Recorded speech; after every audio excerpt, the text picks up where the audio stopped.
m'appelle Josiane Jeté, j'habite à Magog depuis 14 ans et je suis archéologue.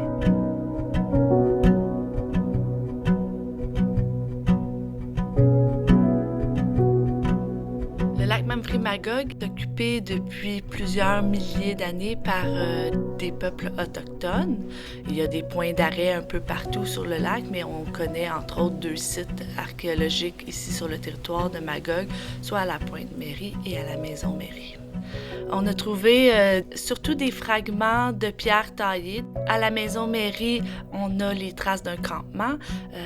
C'est là qu'on avait trouvé les traces d'un foyer. C'est difficile de dire « Ah oui, c'est la même culture qu'on retrouve 2000, 3000, 4000 ans plus tard ». On va parler plus en termes de période, de la période archaïque à sylvicole dans notre région.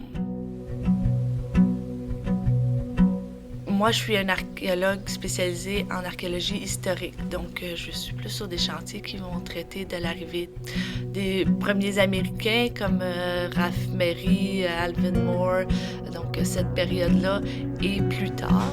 Donc nous, on retrouve plus de la culture matérielle d'origine européenne ou locale, comme de la terre cuite fine, de la céramique, autrement dit, de la vaisselle, toutes sortes d'objets de la vie quotidienne. Puis moi, c'est vraiment ça qui me passionne, de voir comment les gens vivaient à ce moment-là.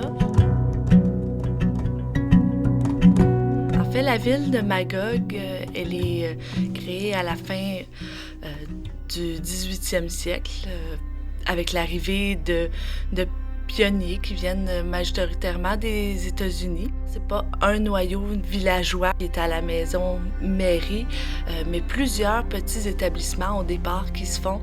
Il y a aussi des sites archéologiques qui peuvent se trouver autour des bâtiments qui sont toujours existants à Magog. On peut penser, entre autres, au bâtiment de la Dominion Textile. L'usine de la Magog Textile and Print Co. C'est le moteur qui va transformer la ville de Magog en réelle ville, qui va la distinguer de d'autres petits villages qu'on a dans les cantons de l'Est, puis qui va faire que Magog a aujourd'hui la grosseur qu'elle a, aussi le centre-ville qu'elle a, avec des bâtiments qui témoignent aussi de son ère industrielle.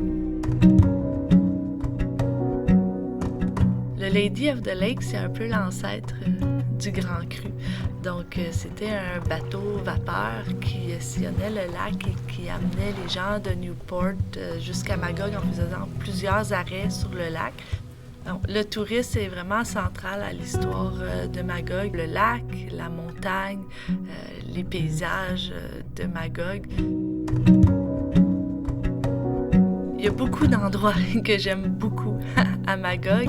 Évidemment, la Pointe-Mairie en hiver avec la fête des neiges, les terrains de soccer. Moi, je suis une joueuse de soccer. Mon garçon est un joueur de soccer. Ma mère est présidente du club de soccer. Puis le marais de la rivière aux Cerises, c'est un endroit que j'aime beaucoup aller marcher. Moi, ça fait 14 ans que j'habite à Magog. Il n'y a pas d'endroit au Québec où je me sentirais plus chez nous que Magog.